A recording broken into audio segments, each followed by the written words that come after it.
Ողջույն հարգելի հետևորդներ, մենք կրկին եթերում ենք, իրավիճակը Հայաստանում շարունակում է մնալ քաոսային եւ երկել որոնելու համար այսօր իմ հյուրն է, նրա կարծիքը իմ համար շատ կարևոր է, ապրելու երկիր կուսակցության նախագահ Մանեթ Թանդիլյանը։ Բարև ձեզ Տիկին Թանդիլյան։ Ինչպես լսեցիք, իմ գնահատականով երկիրը գտնվում է քաոսային վիճակում եւ իրավիճակը քանի գնում այնքան բարդանում է։ Արդեն կա ազգային անվտանգության խնդիր, հաստատ ազգային անվտանգության խնդիր, բայց մինչև այդ խնդիրները դետալավորած լուծելը ամենագլխավոր հարցերից մեկը այսօր այն է, որ կնքվում է այսպես կոչված խաղաղության պայմանագիր, նախաստորագրվում է ինչ-որ փաստաթուղթ, չգիտեմ, մեծ ցնծությամբ դա ընդունվում է, բայց մենք Բաքվում դեռևս ունենք գերիներ, որոնց այսպես կոչված դատավարությունն ընթանում է, եւ մենք նրանցից արդեն լուր չունենք, քանի որ դա Բաքվում դադարեցրել է իր գործունեությունը նաեւ Կարմիր խաչի գրասենյակը։ Դա Ալիևի ճնշման տակ, թե այլ ճնշումների կամ բռնաճնշումների ազդեցությամբ դադարեցվել է եւ ինչ կարծիքի եք, ինչքան պետք է այսպես շարունակվի։ Եթե մարդիկ, ես նախապես ասեմ, գաղափարապես ես շատերի հետ ունեմ մեծ տարակարծություն, բայց իմ համար անընդունելի է նրանց Բաքվի բանտում գտնվելը։ Իրականում դա հենց այն մտածելաձևն է, որ պիտի որդագրի յուրաքանչյուր մարդ Հայաստանի Հանրապետությունում իրեն հարգող մարդ, որովհետև մենք այստեղ չենք խոսում հայացքների մասին կամ վարքագծի մինչ գերեվարությունը։ Մենք խոսում ենք հայ մարդու գերի գտնվելու մասին ադրբեջանական բանտում։ Եթե ինչ-որ մեկը չի պատկերացնում ինչ է նշանակում հայ մարդ գտնվի Ադրբեջանում, հատկապես բանտում, նորմ չի հասկանում ընդհանրապես ինչա կատարվում երկրում, աշխարհում։ Եվ այս առումով այստեղ բացարձակ անտեղին է քննարկելը, թե արդյոք ես որևէ տարակարծություն, ես էլ շատերի հետ տարակարծություն ունեմ, բայց երբ որ միասնության անհրաժեշտություն կա, իսկ սա իմ ազգային արժանապատվության հարցն է, մինչև վերջին հայ մարդով գտնվի ադրբեջանական բանտում, ես պայքարելու եմ նրա ազատման համար եւ ինձ համար ընդհանրապես կապ չունի ինչ կարծիք ունեմ նրա վարքագծի կամ վարած քաղաքականության մասին։ Հետեւաբար եւ սա չգիտակցելը մեզ ուղղակի դարձնում է շատ այսպես նսեմացնող մի հանգամանք որպես հայ ժողովուրդ, ով պիտի պաշտպանի իր զավակներին։ Եվ եթե մեր պետությունը դա չի անում, դա նշանակում է դուք եք վտանգված, ես էլ եմ վտանգված, յուրաքանչյուր մեկը, ով կհայտնվի նման վիճակում, վտանգված է։ Իսկ պետության իմաստը ինչու՞մն է կայանում, պաշտպանել սեփական քաղաքացիներին եւ դա առաջնային գործառույթն է, որ պետությունը պիտի անի։ Այդ բոլոր 23 հաստատված մարդիկ, ովքեր ադրբեջանական բանտում են, Հայաստանի Հանրապետության քաղաքացի են եւ նրանց միայնակ թողնել, նրանց հանել օրակարգից, ինչպես դարել են այսօրվա իշխանությունները, ուղղակի խոսում է ոչ միայն նրանց արժե համակարգի մասին, այլ մեր մասին որպես ժողովուրդ, որ պիտի ստիպենք այս իշխանություններին այդ հարցով զբաղվել։ Ես համոզված եմ, որ նրանք հատկապես ռազմաքաղաքական ղեկավարության մասով օրակարգից հանել են։ Նրանք ուղղակի ապավինում են Ալիևի մեծահոգությանը, իրենց օգնելու ընտրությունների ժամանակ որևէ մեկին գոնե 1-2 հոգի բաց թողնելու։ Անկամ եթե դա է գինը, ես համաձայն եմ, բայց որևէ հայ չպիտի մնա ադրբեջանական բանտում։ Դուք ձեր խոսքում շատ մի բանալի բառ օգտագործեցիք՝ հաստատված։ Իսկ կարող է չհաստատված եղել կան։ Ես շփվում եմ տարբեր մարդկանց հետ, այդ թվում անհետ կորածների, ընտանիքների, մարդկանց, ովքեր կարծում են, հույս ունեն, որ իրենց ընտանիքի անդամները, որդիները գտնվում են այնտեղ, կան տեսանյութեր, որտեղ նրանք տեսել են, թե ինչպես է նրանք գերեվարվել, Ադրբեջանը չի հաստատել եւ անհետ կորածներ բազմաթիվ մարդիկ կան, ովքեր այդ հույսով են։ Ես նաեւ իրավաբանների հետ եմ շփվում, ովքեր պաշտպանում են գերիների շահերը եւ կան տեսակետ, որ տարբեր մարդիկ նույնպես պահվում են այնտեղ, ուղղակի նրանց մասին չի արձանագրվում այս փուլում, բայց վստահ 23 հոգի հաստատված այո ունենք։ 23 հոգի հաստատված կա, 23 հոգու դատավարությունն ընթանում է եւ այդ դատավարությունը թող Աստված համարի դատավարություն, այսպես ասենք, էլի։ Այդպիսի դատավարություններ բոլոր տոտալիտար երկրներում եւ բռնապետական ռեժիմների ժամանակաշրջաններում մենք տեսել ենք, միգուցե մեր ազգի որդիները, մեր ներկայացուցիչները չեն դատվել, բայց տեսել ենք, թե ինչ է կատարվում։ Հիմա ինչ պիտի անել գերիների շուտապույտ ազատման համար։ Նշեցիք, որ միգուցե ընտրություններից առաջ որոշ գերիներ ազատ արձակվեն կամ ամբողջը թվականակը 23 միասին, բայց նայեք, մենք կնքում ենք, մենք ասելով մեր պետությունը ներկայացնող անձին կնքում են համաձայնություններ, կնքում են խաղաղության պայմանագիր, այսպես ասենք, նախաստորագրում են փաստաթղթեր, որևէ կետ չկա, որ նշվում է նրանց մասին։ Սա անթույլատրելի է ըստ իս, եւ դա ոչ մի խաղաղության մասին էլ չի խոսում։ Եթե մենք ունենք գերիներ, պատանդներ, ապա դա խաղաղության մասին խոսելը ուղղակի խաբկանք է։ Ինքնախաբարություն։ Մենք մեզ խաբենք, բայց ընտրություններից առաջ, եթե դիցուկ պատկերացնենք, ընտրություններից առաջ բաց են թողնում մի 10 հոգու եւ ինչ։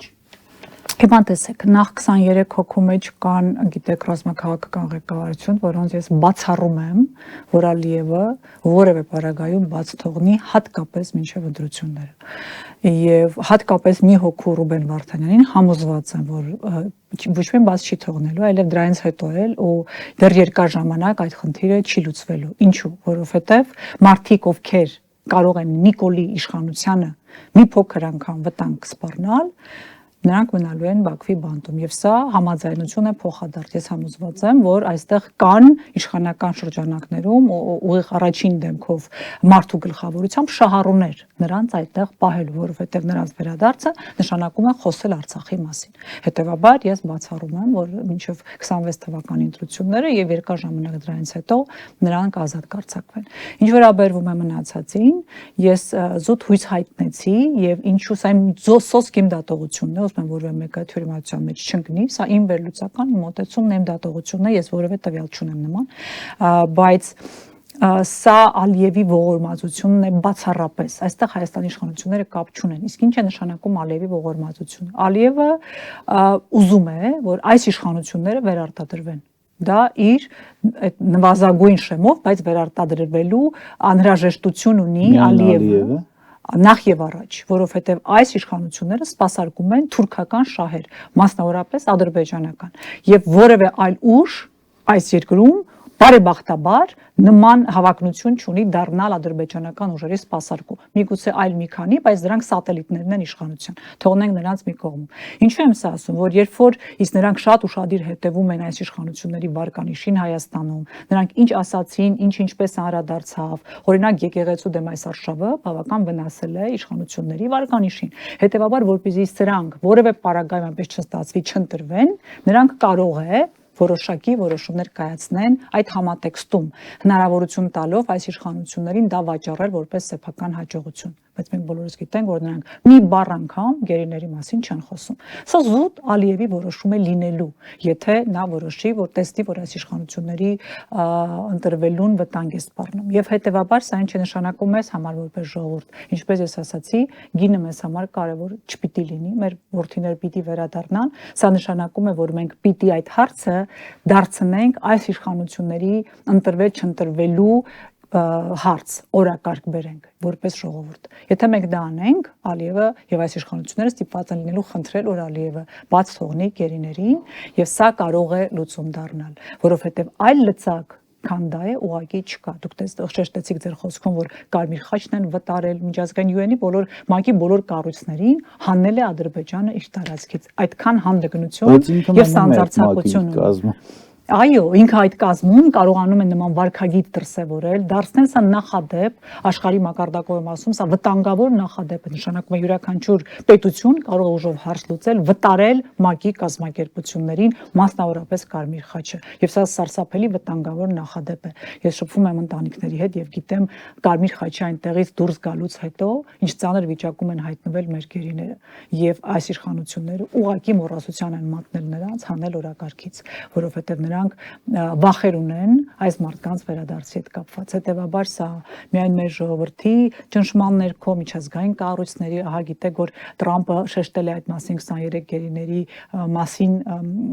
մտահոգություն է այսպես բարձրաձայնել եւ ես ուրախ եմ դա իմանալ եւ կարծում եմ մենք պիտի հետեւողական լինենք եւ աշխատենք նաեւ ամերիկյան կողմի հետ, որպեսզի կարողանանք այդ հարցը օրակարգում պահել եւ եթե կա որևէ այլ լծակ եւ ճնշում Ալիևի վրա, ապա գործադրել։ Դե թող զանգեն Տրամփին, ասում եք, եթե հարց կունենաք, զանգեք։ Չունեն իրանք հարց, որովհետեւ իրանք այդպիսի հարց չունեն։ Հիմա տեսեք, այս ամեն ինչի ֆոնի վրա նոր մի բան է առաջ քաշվել, ապազգային ես կասեի որոշում, Մասիսները հանել կնիկների վրայից, բիբլիական լեռը հանում են կնիկների վրայից, այն լեռը, որ դարեր շարունակ, հազարամյակներ շարունակ մեր սիմվոլն է եղել, խորհրդանիշն է եղել, նույնիսկ կոմունիստական Հայաստանի, սոցիալիստական, սովետական Հայաստանի զինանշանը եղել է Մասիսով, Արարատ լեռով եւ հիմա հանելու գործընթացն է սկսել հոկտեմբերի 1-ից պիտի կնիկների վրայից հանվի այդ խորհրդանիշը եւ անվտանգության խորհրդի քարտուղարն էլ ասում է որ պատերի վրա, ցանկապատերի վրա այնպիսի նկարներ պիտի չլինեն, որ էմոցիաներ առաջացնեն մեր հարևանների մոտ, կարևորը հարևանների մոտ, ոչ թշնամիների։ Սա նաեւ ըստիս մեսիջ է ազգին ժողովրդին, որ այն նկարները, որ կան հերոսների նկարներ, ասենք, որոնք զոհվել են 44-օրյա պատերազմին, քառօրյա պատերազմին, սեպտեմբերյան դեպքերի, Սիսիանի, Իշխանասարի, Ջերմուկի պատերազմի ժամանակ այդ հերոսների նկարներն էլ պետք է պատերի վրայից մաքրվի, որտեղ կարող է մեր խաղաղասեր հարևանների մոտ, տեսեք, խնդրեմ, խաղաղասեր հարևանների մոտ առաջանան էմոցիաներ։ Սա գիտեք ինչ է նման, ես օրինակ կուզեի Արմեն Գրիգորյանը լսեր եւ պատասխաներ։ Եթե իր կինը հարևանի դուրը գա, հիպոթետիկ պատկերացնենք, եւ հարևանը ասի, որ շաբաթը 2 անգամ կնոջդ պիտի ուղարկես իմ մոտ, որովհետեւ իմ մոտ էմոցիաներ է առաջացնում քո կինը, ինչ կաներ ինքը։ Կամ ինքը դուր գա հարևանի կնոջը եւ պարբերաբար հրավիրեն, որովհետեւ գիտեք, ես ասեմ, այս իշխանությունների եւ բարոյական կերպարը հատած բոլոր կարմիր գծերը ինձ մոտ զարմանք չի առաջացնում, որ նրանք ունակ են ամեն ինչի բառի բուն իմաստով իշխանություն պահելու համար։ Եվ նման իշխանությունները ազգային անվտանգության խնդիր են։ Նրանք վտանգավոր են մեր պետության, մեր ժողովրդի համար։ Նրանց ամեն օր իշխանության մնալը հղի է լրջագույն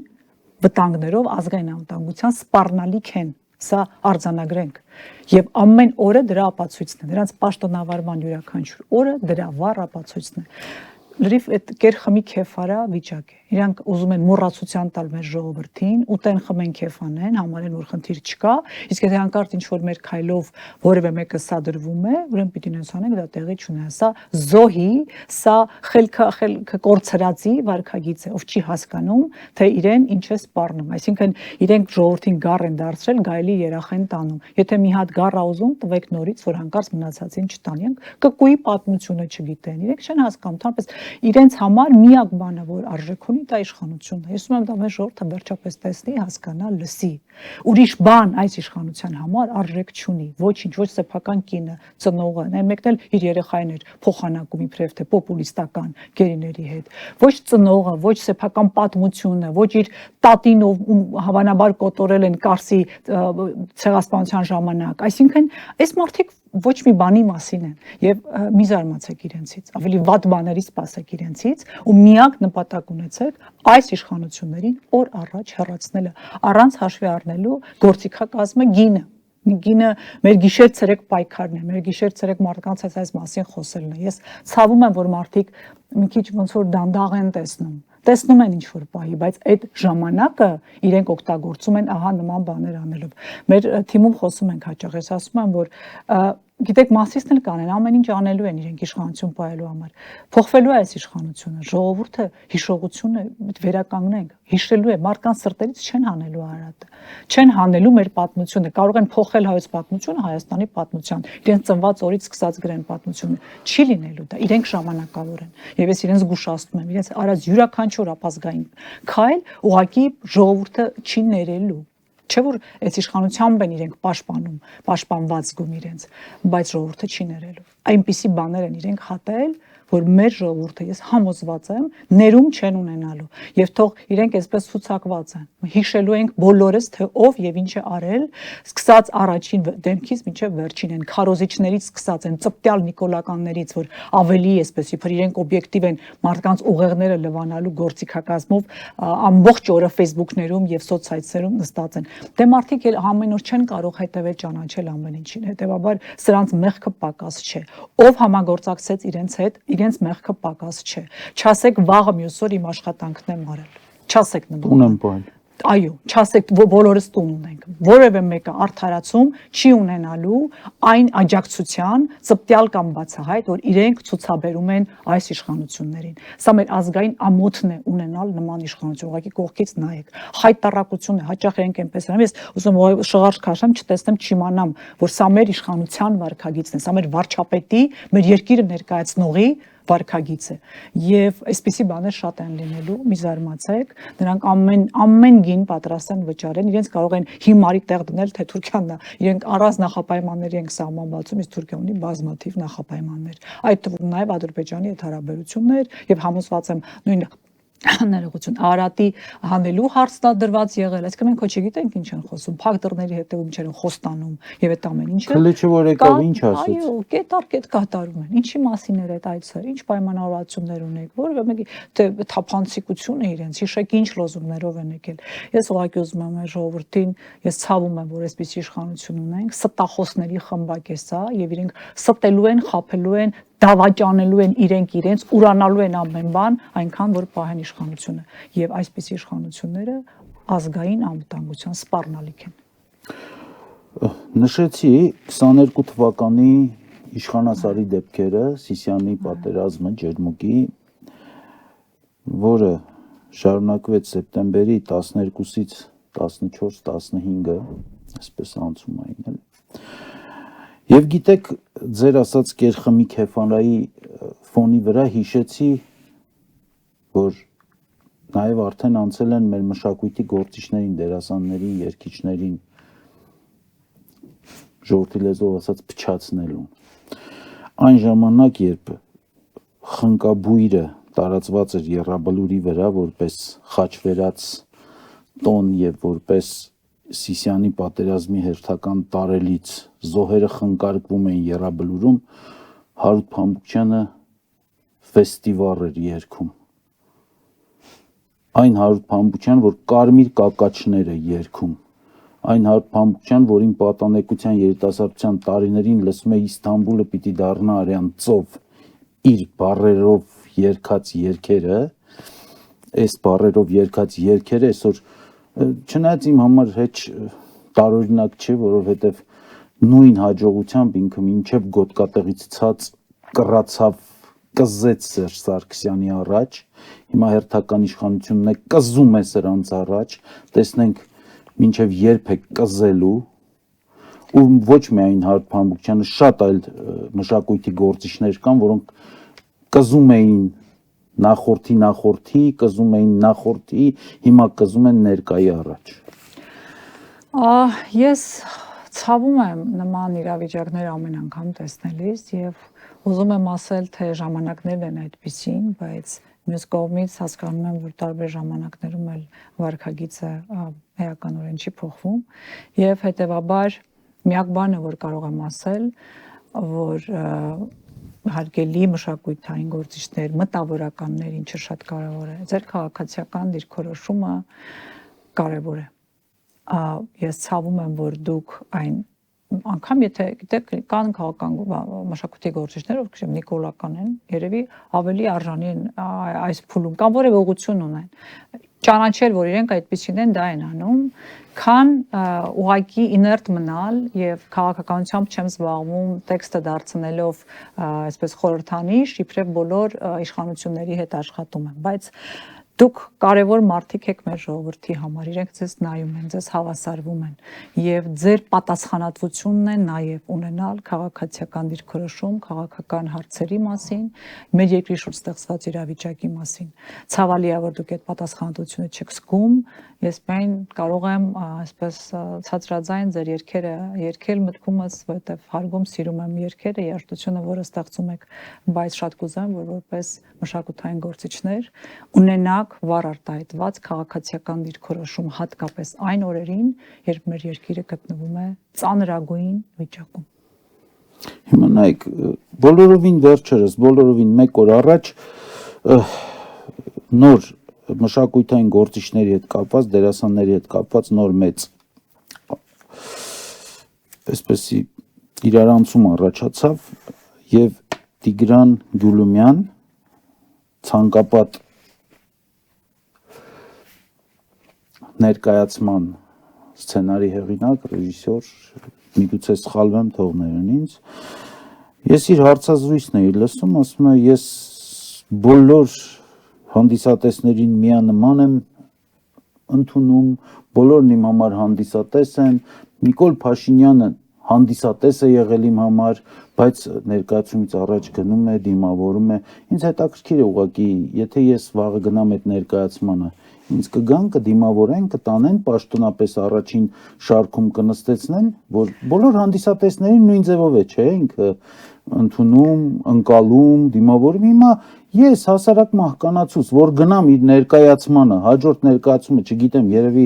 ապրիլի 24-ին կամ դեկտեմբերի 7-ին անեն, արդեն դրան ենք ասել։ Կգան ինձ դիմավորեն։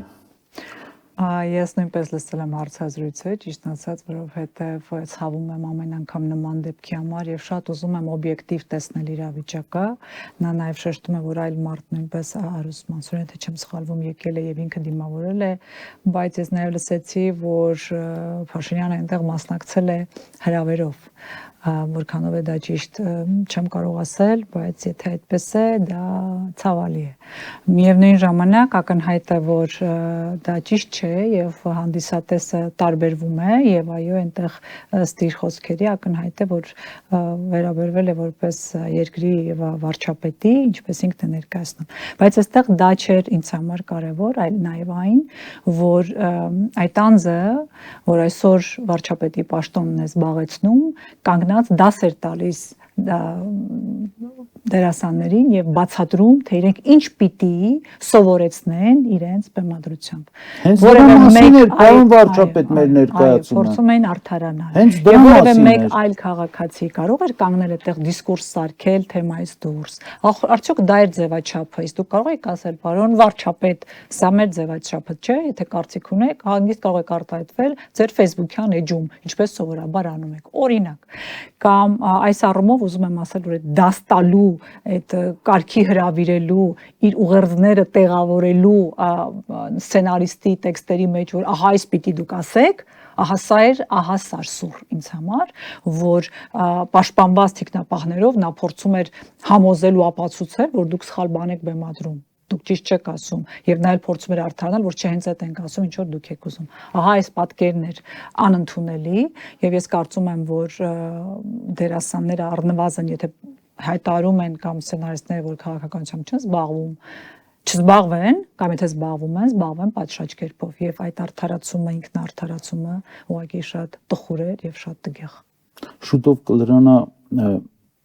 ուկրաինական պատերազմի 4-րդ տարին, շատ շուտով, մի քանի ամսից։ Դուք պատկերացնում եք ուկրաինական մշակույթի գործիչներ, դերասաններ, երաժիշտներ եւ այլն, որոնք սենց իրենց ազգի հետ միաձուլված պայքարում են իրենց երկրի, չգիտեմ, որոշները ընդունում են, չեն ընդունում, իմ խնդիրը դա չի, թե Ուկրաինան ճիշտ է, թե սխալ, բայց իրենց ազգին միաձուլված բոլոր մշակույթի գործիչները պայքարում են, իրենց խոսքն են ասում, թե Պուտինի հասցեին, թե ագրեսոր Ռուսաստանի հասցեին ըստ իրենց, նորից ես չեմ ուզում դա բերենք մեր տաղավար հիմա, մեր քննարկումը այլ է, այն որ ասում եմ մեր ցավն ուրիշ է, հիմա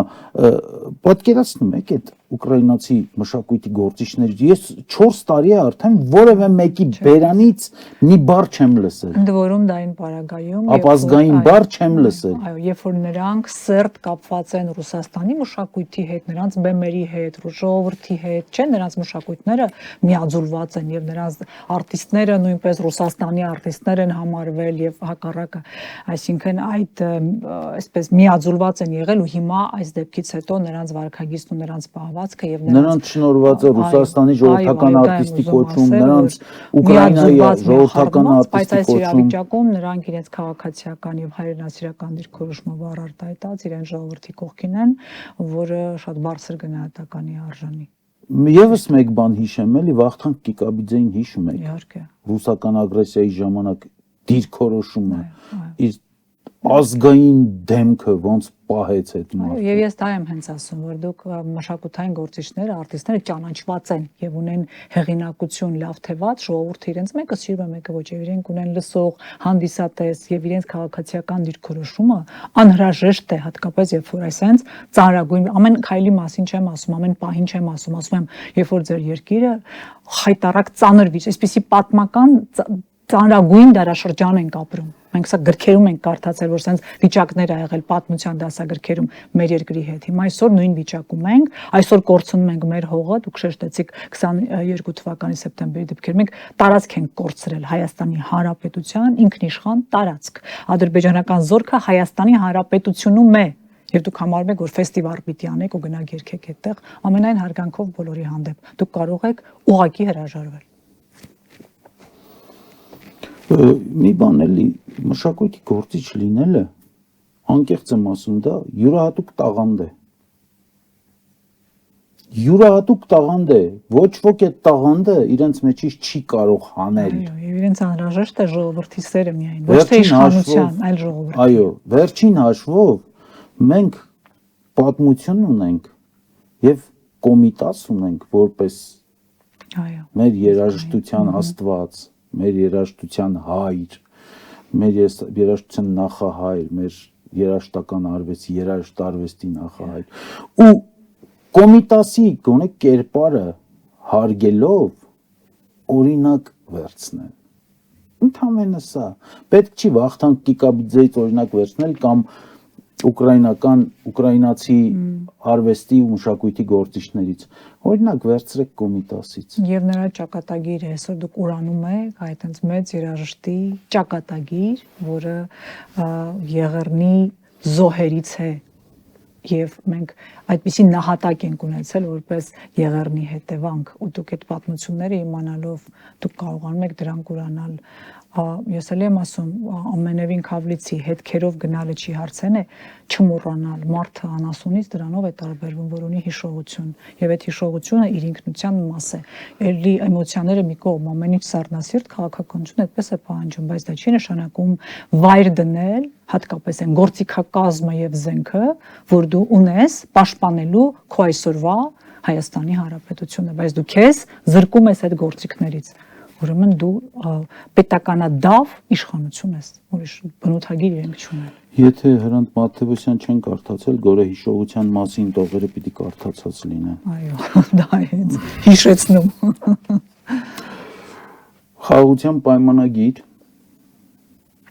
թմբիրի մեջ են պահում ժողովրդին որ ահա հասել է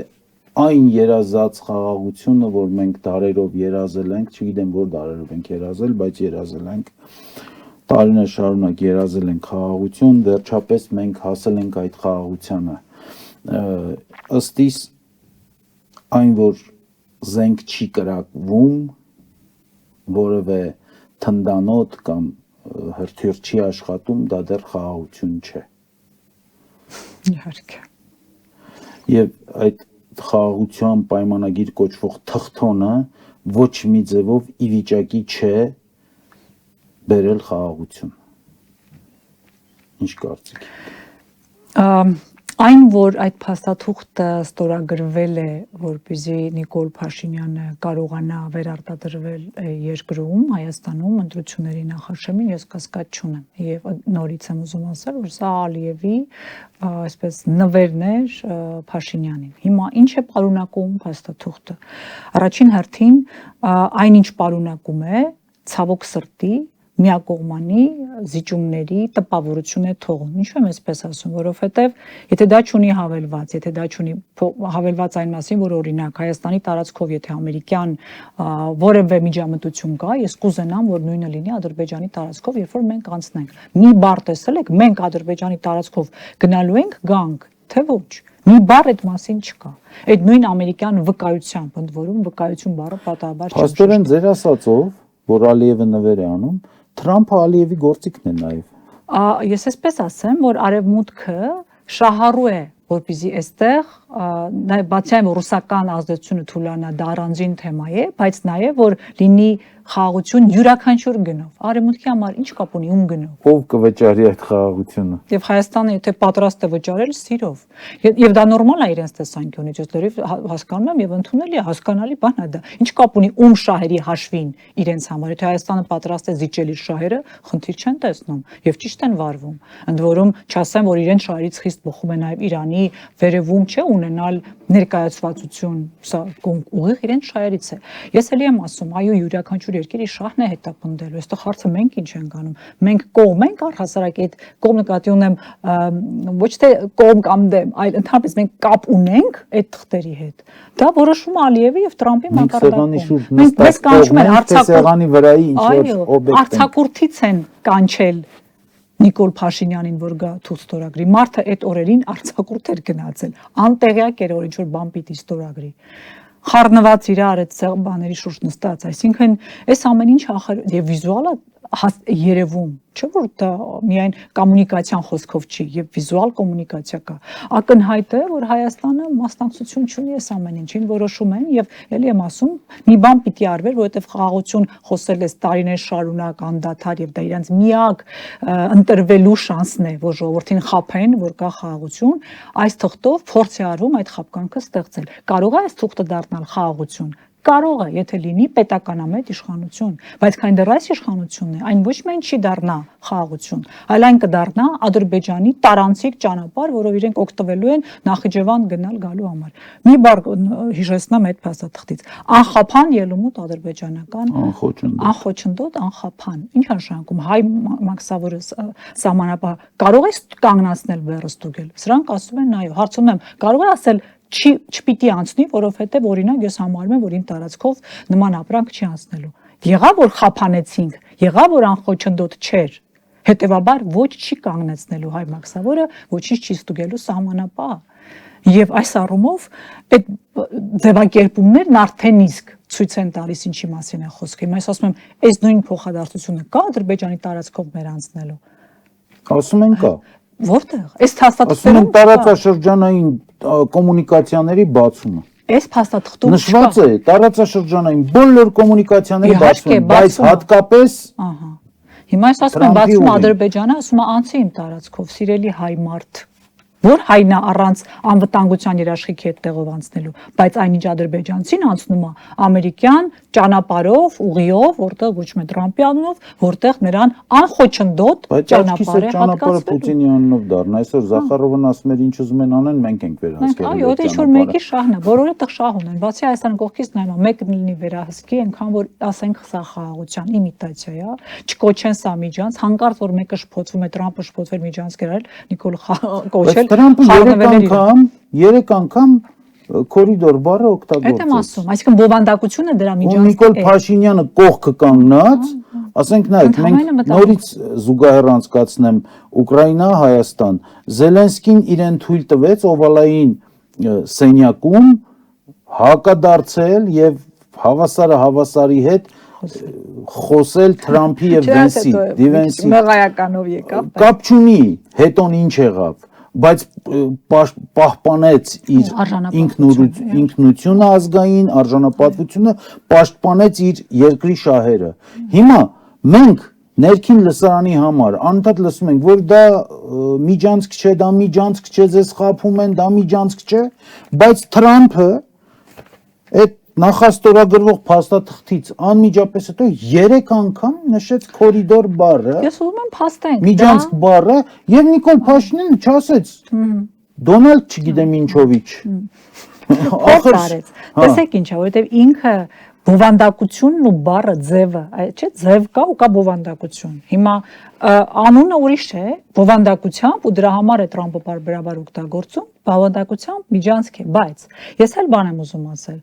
Անկամ եթե ամերիկյան վերահսկողությամբ միջանցք է, կա նման բան մեզ համար ադրբեջանական տարածքում, իմ հարցը այդտեղ է։ Հետևաբար սա իրենցն է, իրենց օգտագործման համար նախատեսված է։ Մենք լաչինով որ գնում գալիս էինք, մեզ հսկում էին եւ ստուգում էին ռուսները այս պարագայում եւ դա կոչվում է միջանցք, որովհետեւ մեզ ադրբեջանցիները այդ փուլում չէին կանգնեցնում։ Հետո արդեն գիտենք ինչ եղավ։ Այդ թողնենք մի կողմ։ Ուզում եմ ասել, ահա դա է բովանդակությունը։ Հիմա այդպիսի կարգավորում կա Ադրբեջանի տարածքով մեր անցնելու։ Չկա, հետեւաբար սա ինչ կուզեք ասեք, կարգավորում է միջանցք է, որը տրված է միայն ադրբեջանցիներին։ Ես այստեղ ավելի շատ ուզում եմ խոսենք, որ փոխադարձ չէ այս վերաբերմունքը ու այդ պատճառով է որ սա դառնում ադրբեջանցիների համար միջանցք։ Եվս մեկ հարց, դուք կարող եք տեղյակ լինեք, լուսավորեք մեզ։ Խաղաղության պայմանագիր, բայց մինչ այդ մեր երկրները ունեին միմյանց նկատմամբ հայցեր միջազգային ատյաններում, Ադրբեջանը իբր մեր նկատմամբ, մենք Ադրբեջանի նկատմամբ, ոչ իբր։ Եվ որոշվել է, որ մեր հայցերը ետ կանչել, չգիտենք Ադրբեջանը ետ է կանչում, թե չէ։ Այս պայմանագրում, այս նախաստորագրված փաստաթղթում որևէ բառ կա, որ ամրագրում է, որ կողմերը ետ են կանչում միմյանց նկատմամբ հայցերը։ Այն նախաստորագրվածի մեջ նշում կար, Թրամփի ստորագրված փաստաթղթում չէ։ Հաստատվի, նշում կար այսպես, միջանցիկ, այսպես շոշափող։ Այո, դե մենք պիտի մեր հավատարմությունը ցույց տանք փաստաթղթին, անպայման մենք առաջ կընկնենք, դա կանենք, ընդ որում մենք մի քանի անգամ ավել հայցեր ունենք, քան Ադրբեջանը եւ ամբողջ աշխարհը գիտեր, որ Ադրբեջանը սարքած հայցեր են, իսկ մերը բնականաբար հաղթելու մեծ հնարավորությամբ, որովհետեւ դա իրական իրավիճակ էր։ Եվ զրկել նորից սեփական պետությունը եւ մարդկանց ժողովրդին այդ գործիքից, դա դավաճանություն է սեփական ժողովրդի հանդեպ։ Ընդ որում ես նաեւ իրավաբանների հետ եմ շփվում, ժամկետները անցնում են անհատական հայցերի, որովհետև մարդիկ հույսը դրել են այս պետության վրա, բայց սրանք դավաճանել են հայցերը հետ կանչելու։ Հիմա ժամկետները անցնում են։ Հիմա իրավաբանները ոտքու ձեռք ընկած փորձում են հասկանալ ինչպես անեն, որ կարողանան մարդկանց շահերը անհատական մակարդակում պաշտպանել։ Եվ կրկնում եմ, իրենք այս օր առաջ կանեն դա, իսկ ադրբեջանցիները չեն շտապում։ Մի հատ կտեսնեն, անում են սրանք թե չէ, իսկ հետո եթե չանեն, ինչ են անելու։ Ադրբեջանի դեմ ջու բան են խոսելու, Թրամփին են վկա Թրամփին են կանչելու ասենչյանում, զանգելու են ասենչյան, նրանց որ հա իմացա։ Հետո օգնական էլ ասել է զբաղված հետո զանգ։ Ավելորդ է ասել, որ Ալիևը յուրաքանչյուր այն նպատակադրումները, ինչ որ ունի, կետ առ կետ, մեկը մյուսի ետևից լավ մտածված հասնում է բոլոր իրենց թիրախների նպատակներին։ Այդ թիրախում է նաև 300,000 ադրբեջանցիների վերադարձը, ինչպես իրենք են ասում, Արևմտյան Ադրբեջան։ Եվ մենք ասում ենք, ինչ արցախցիների իրավունք, մենք դրանք այլևս հետամուտ չենք լինում այդ իրավունքներին, հարցը չունենք օրակարգում։ Դու զրկում ես քո պետությանը մի գործիքից, որպես այդպեսին գոյություն չունի։ Ու վերադարձի հարց արցախցիների։ Զրկում ես գործիքի, այո, բայց գոնե այնքան հեռատես լինես, հասկանաս, որ այդ 300,000 Բաքվի ադրբեջանցիների վերադարձը իբրև թե Հայաստան, գոնե հակակշիռ փաստարկ կունենայր, ընդ որում միջազգայինորեն ճանաչված։ Հիմա դու ասում ես, դե մենք էլ Բաքու տենց այն որ ժամանակին վերադարձել է մեր ժողովրդը կոտորածից փախել է, նրանք կվերադառնան։ Նրանք չեն վերադառնա, բայց 300 ադրբեջանցին կգա, որովհետև Ադրբեջանը կպարտադրի քեզ ընդունել իրենց, տալ բոլոր փոխհատուցումները, ընդ որում անվտանգության երաշխիքներ, կբերի այստեղ իր ոստիկան ու կասի, իսկ իմ ժողովուրդը վտանգված է ձեր երկրում։ Եվ ընդամենը 2-3 տարի հետո այդ մարդկանց թվաքանակը հասկանում ենք, չէ՞ որ կհասնի։ Եվ ես մի ամբողջ ահասարսուր պատկեր եմ նկարագրում, որ հասկանանք, որ այս մարդը Ալիևը ինչ ասել է, կետ առ կետ անում է։ Հիմա սահմանադրության փոփոխությունը 300,000 ադրբեջանցիներ օրակարգում են, ոչ չի հանել այդ հարցերը օրակարգից։ Եվ այն որ արևմտյան Ադրբեջան այդ ՀԿ-ն շարունակում է գործել, ինչ որ մեկը կա որ կասկածում է, որ դա Ալիևի աջակցությամբ եւ նախաձեռնությամբ է։ Ազգային ժողովի падգամավոր է դրա նախաձեռնողը, ինչի մասին է խոսքը։ Եվ դա չի փակվել, եւ դա օրակարգում է, եւ անդամագրվում են մարդիկ։ Եվ ինչի մասին ենք մտածում։ Չէ, մենք քեֆ անենք, ուրախանանք, մտածենք, որ ամեն ինչ լավ է եւ խաղաղ։ Այդ որ ասում եք արևմտյան Ադրբեջան, մի падգամավոր ունեինք այժմ նախարար, ասում էր դա արևմտյան Հայաստան չէ, արևելյան Թուրքիա է։ Բայց նույն ջանասիրությամբ, նույն ջանադրությամբ չէր ասում, որ սա արևմտյան Ադրբեջան չէ, սա Հայաստանի Հանրապետություն է։ Հիմա մենք այսպես ասած, մենք մեր կողմը, հայկական կողմը ստորագրում է խաղաղության պայմանագրի նախաստորագրման այդ արարողությանը մասնակցում է, ստորագրում է այդ նախաստորագրման փաստաթուղթը, որից անմիջապես հետո օրեր անց Ալիևը ելույթ է ունենում մի քանի անգամ, այդ մի քանի անգամը 4 անգամ նշում է, որ Հայաստանը որպես թշնամի երկիր նախաստորագրումից օգոստոսի 8-ից անմիջապես հետո բազմաթիվ ելույթներ է ունենում արևմտյան Ադրբեջան եզրույթով, բազմաթիվ ելույթներ է ունենում, որ Զանգեզուրը Ադրբեջանի անկախտելի մասն է եղել, ուղղակի ռուսական օկուպացիայի արդյունքում հայտնվել է Հայաստանի քարտեզի մեջ, տարածքում, իսկ մենք խաղաղություն ենք ասում, ժողովուրդը մի շատ լավ ասացվածք ունի, շաքար ասենք բերաններս քաղցրանա, բայց ոչ մի ձև չի քաղցրանում, մենք խաղաղության պայմանագիր ստորագրում ենք սառը պատերազմի պայմաններում, այսինքն պատերազմը շարունակվում է։ Գիտեք, ես նույնիսկ կարող եմ, ես միշտ մտածում եմ, ընդհանրապես այդպեսին եմ, փորձում եմ արդարացնել դիմացինի վարքագիծը, դիմացինին փոսում հասկանալ։ Ու էլի կարողանայի, կուզենայի մտածել, բայց ես ինքնախապեյությամբ չեմ զբաղվում, որ գոնե այս ժամանակը այդ խոսքերը ասելով այս իշխանությունները շահում են եւ օգտագործում ամրացնելու մեր պետությունը, հզորացնելու բանակը, ուժեղացնելու հայ մարդուն, միասնական դարձնելու։ Հիմա տեսեք, ես այս բառերը ասում եմ ու դուք ձեր գլխում վստահ եմ, ճիշտ հակառակ գործողություններն եք տեսնում իրականում, նվազեցնելով պաշտպանության բյուջեն, մեծացնելով։ Բայց երբ են նվազեցրել։ Ում ասում ես, ասում է չեն նվազեցրել։ Չէ, ոչ թե նվազեցրել են, այլ նախ դա ասել է ֆինանսների նախարարը, իսկ Նիկոլ Փաշինյանը ասել է, որ մենք կարող է այնքան չբարձրացնենք պաշտպանության նախարարության եւ պաշտպանության ծախսերը, որքան որ նախորդ տարիներին։ Իսկ այդ ֆոնին ինչ անում դա նվազեցնել է արդեն։ Իհարկե, մնացածների տոկոսային առումով բնականաբար։ Հա, այսինքն դու ավելի չնչին չափով ես ավելացնում, քան թե մնացած ծախսերը։ Այսինքն դու պատշաճ վերաբերմունք չես ցուցաբերում, ընդ որում դա դեռ նախագծվում է, դեռ նախագիծը կլինի, կտեսնենք ինչ է, բայց նախ ֆինանսների նախարարն ասել է, որ մենք նվազեցնելու ենք, եթե չեմ սխալվում։ Իսկ Ադրբեջանը նույնն է թողում։ Ամենևին։ Բայց խաղաղության պայմանագիրը ստորագրել։ Ում համար են այդ դեպքում ադրբեջանցիները զինվում։ Էլ ինչ թշնամի ունեն։ Եվ իսկ իրենք թշնամի են մեզ կոչում։ Խնդրում եմ մոլորության չմատնվել ես դասագրքերում, հայ դասագրքերում, դպրոցում հայ մարդը թշնամի է։ Իրենց դասագրքերում մենք իրենց ողերին թշնամիներն ենք եւ այդպես սերունդ են իրանք դաստիարակել։ Այդ սերունդը հիմա զինվորական է։ Այդ սերունդը 300,000-ի մեջ է։ Այդ սերունդը մեզ ընկալում է որպես թշնամի եւ շարունակում է լսել իրենց առաջնորդին, ով մեզ կոչում է թշնամի։ Ինչ մենք անում ենք ճիշտ հակառակը։ Հետևաբար այս բթացումը, այս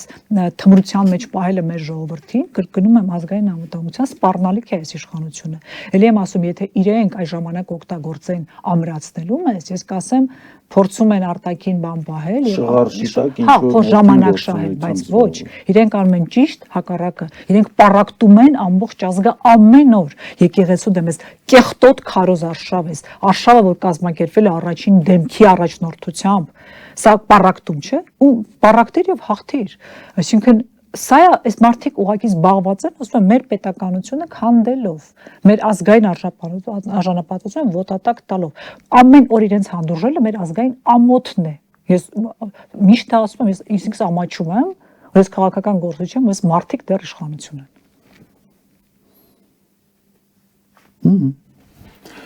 Դուք քաղաքական գործիչ եք եւ քաղաքական ընդդիմադիր դաշտում կատարվում են process-ներ։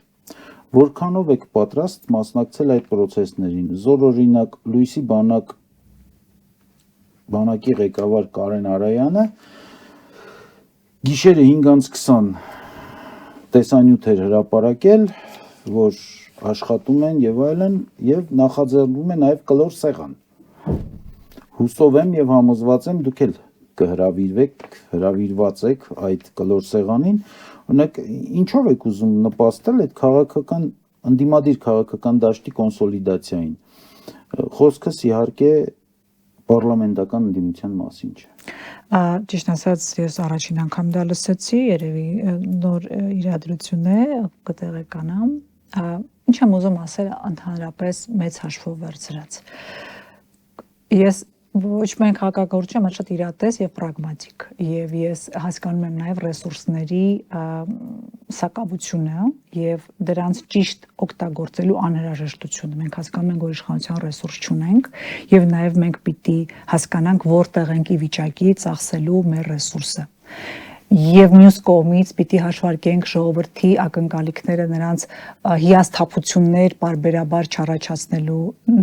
նպատակով, որովհետև ի վերջո բոլորս կախված ենք ժողովրդի ընկալումից, հույսից, պահանջատիրությունից, եւ մենք ձեզ հետ կարող ենք շատ բան պատկերացնել ուզել, բայց եթե մենք չունենանք ժողովրդի աջակցությունը, մենք ոչինչ չենք կարող անել։ Դրա համար մեր աշխատանքը առաջնային որպես քաղաքական ուժ մարդկանց հետ աշխատանքն է։ Եվ եթե ես եմ առաջին անգամ լսում նման միջոցառման կամ ցանկության մասին, ժողովուրդը ոչ միայն չի լսում, այլև անտեղյակ է, մասնակից չի դառնում։ Ես ուզում եմ մենք ձեզ հետ միասին մեր ժողովրդին մասնակից դարձնենք, առանց իրենց չենք կարող։ Մենք ձեզ հետ կարող ենք շատ բան պայմանավորվել, քննարկել, որոշել, բայց եթե ժողովուրդը Իմ հետ չէ, քաղաքական ուժերի։ Քաղաքական ընդհանրապես եմ ասում, հա, ձեզ հետ նկատի ունեմ բոլոր այն մարդկանց, ովքեր նման առաջարկներ են անում, ինչը ողջունելի է, դա փորձեր են, բայց թույլ տվեք ես այդ հաշվարկը հասկանամ ունենամ որպես քաղաքական փորձառություն ունեցող մեկը, ով գիտի մարդիկ ինչպես են վերաբերվում, ինչու չեն գնում, ինչ չեն ուզում, ինչ են ուզում։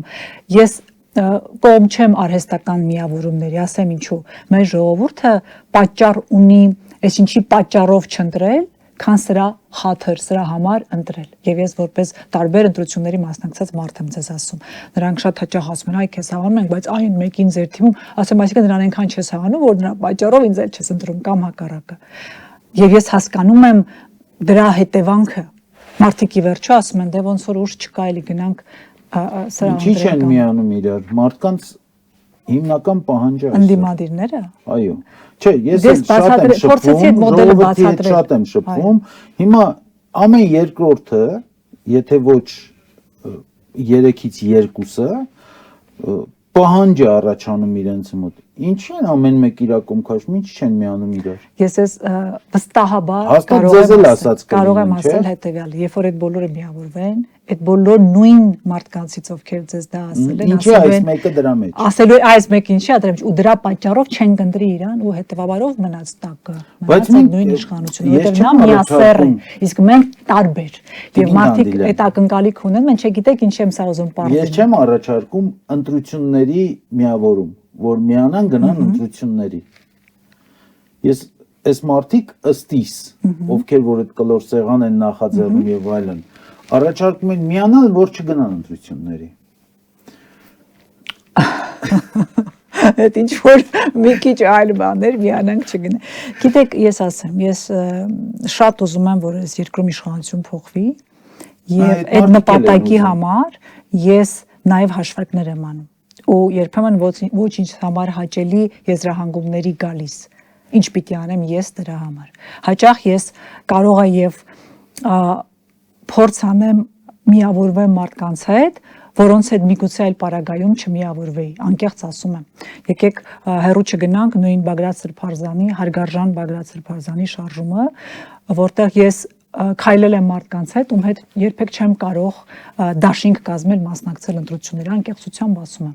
Իմ քաղաքական հայացքներից ելնելով, ես պայքարել եմ այդ մարդկանց դեմ, ձեր նման շատ քաղաքական գործիչներ։ Պայքարել եմ այդ մարդկանց դեմ նախկինում եւ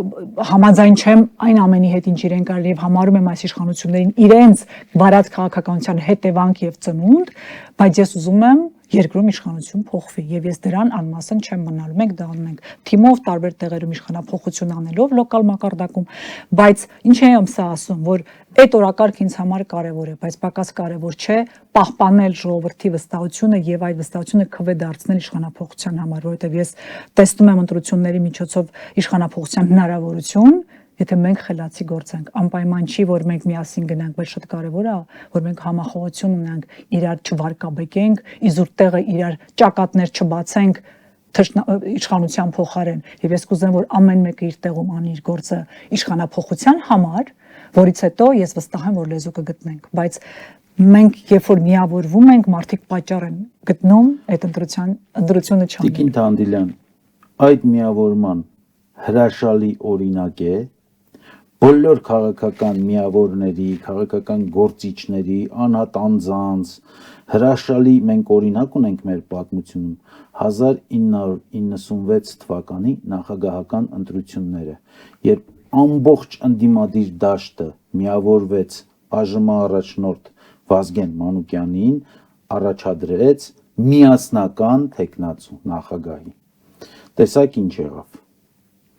Բացահայտ առավելությամբ բացարձակ հաղթանակ։ Չնայած տեսակ ինչ եղավ։ Այո։ Հիմա ես մնում եմ իմ կարծիքին, որ 1995 թվականից ի վեր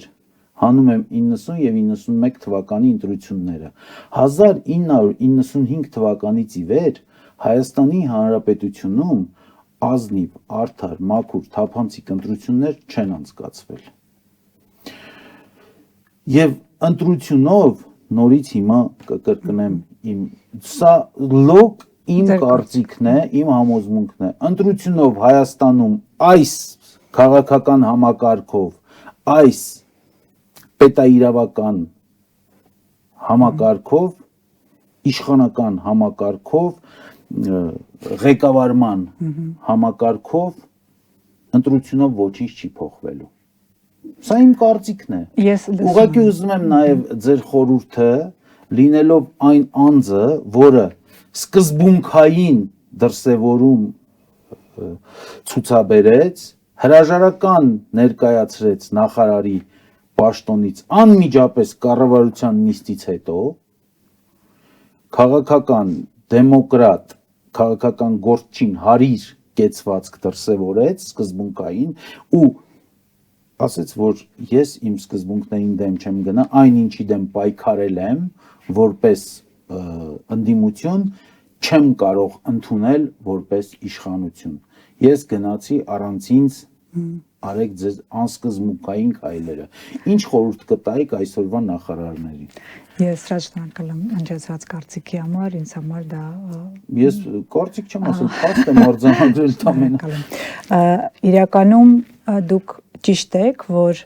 մենք ընտրությունների միջոցով, երբ որ նախ կամ հետո կգամ այդ նախարարներին, դիտարկում ենք փոփոխությունները, դուք բերեցիք 90-ական թվականներից եւ ժամանակաշրջանը ու մինչեւ հիմա, եկեք արձանագրենք մի քանի հանգամանք։ Առաջին հերթին տեխնոլոգիաներ են փոխվել։ Եկեք ընդունենք, որ երբ որ այն ժամանակ օրինակ ասում ենք Վազգեն Մանուկյան միասնական թեկնածու, այդքան հեշտ չէր վարկաբեկել Վազգեն Մանուկյանին։ Այսօր իշխանություն մի անուն տվեք, վաղն է վետ թիրախավորվում է, մարդը վարկաբեկվում է եւ եթե բոլորիս հույսը այդ մի հոգին լինի, կործանվում ենք բոլորս։ Այդ առումով այսօրվա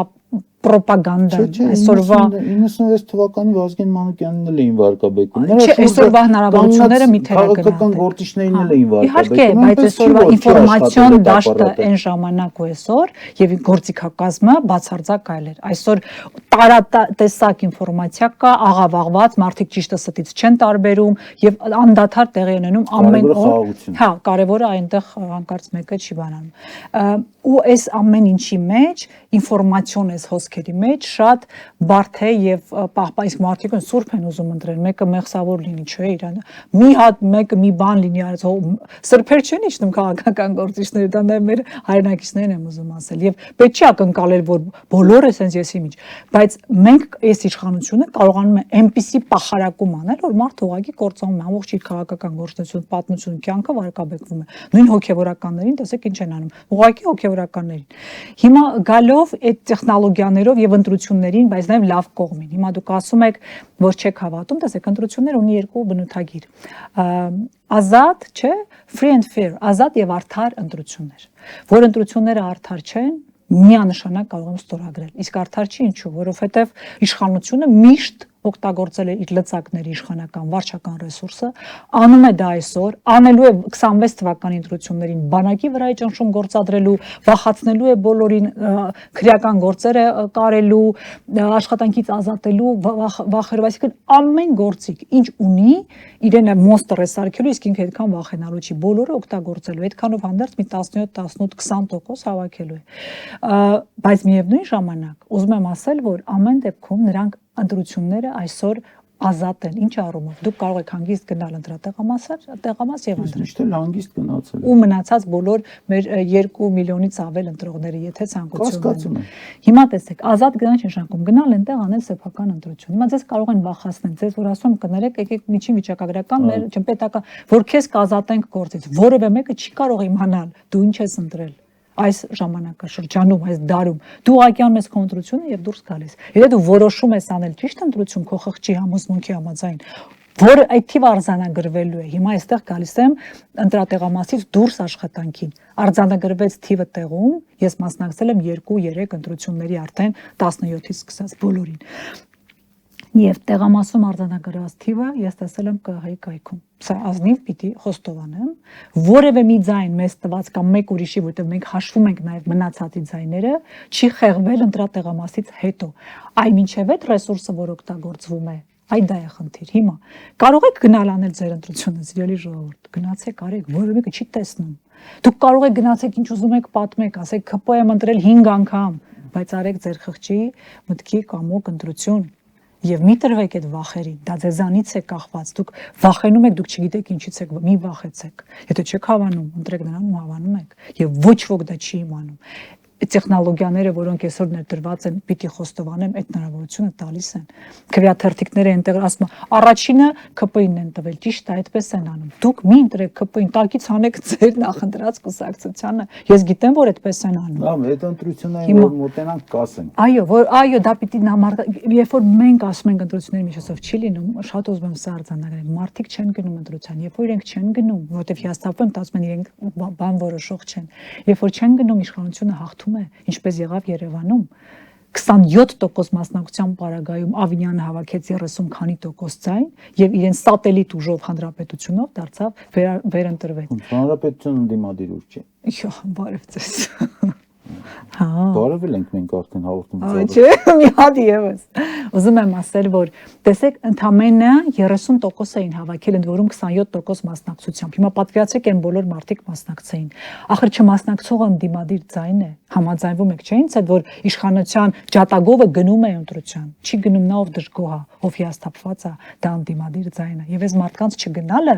նպաստում է այդ տոկոսի մեջ նրանց առավելությանը։ Սա զուտ մաթեմատիկա է։ Դրա համար ես միշտ Զուտ մաթեմատիկա հաղորդումից հետո մենք կանենք։ Սիրով, դրա համար եմ ես խրախուսում գնալ։ Ես համարում եմ, որ կարող ենք հնարավորություն կա այս անգամ ընտրությունների միջոցով թույլ չտալ, որ իշխանությունը 50 գումարած հավաքի, իր սատելիտներով հանդերձ։ Երևանում էլ 50 գումարած չի հավաքել։ Այո, Գյումրիում էլ չի հավաքել, Կապանում էլ չէր հավաքել։ Եկեք համաձայնվենք, որ տեղերում կարողանում ենք չէ դանել։ Ուրեմն եկեք այդ մոդելը բերենք համապետական դաշտ, լինենք զգոն, մարդկանց ասենք գնացեք ընտրության, մի ընտրեք իշխանության, ում ուզում եք ընտրեք։ Մասնակցողը, դուք վստահ եք, որ որպես ընդդիմադիր մասնակցողը ի վերջո չի քվեարկելու իշխանության օգտին։ Ընտրություններից հետո դրա համար պիտի բացահայտենք ովքեր են նրանք։ Սա մեր քաղաքական ուժերի գործն Արևմուտք են է գնում բացահայտել մարդիկ, ոնց հանրապետություն դες այդ միասին հնչեցրեցինք Երևանում սիրելի հայրենակիցներ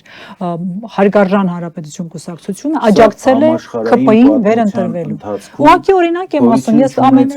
դեպք է երբ ընդդիմությունը իշխանության հետ կազմում է դրա համար ես ուզում կոալիցիոն եմ մեր կառավարություն։ ժողովրդին աչքերը այսպես բացեն որ եթե ուզում եք ընտրեք ու ուզում եք ԿՊ-ն ընտրվի խնդիր չկա ընտրեք այդ մարդկանց հարց չունեմ այստեղ բայց եթե դուք չեք ուզում որ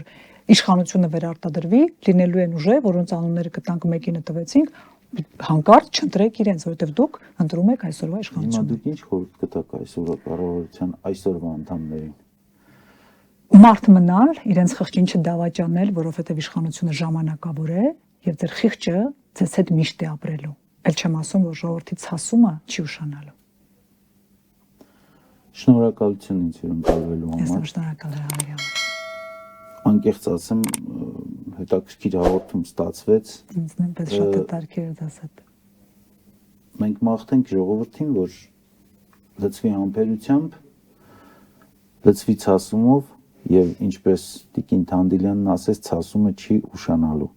այսօր այսքանը ցտեսություն մինչ նոր հանդիպումներ եթերում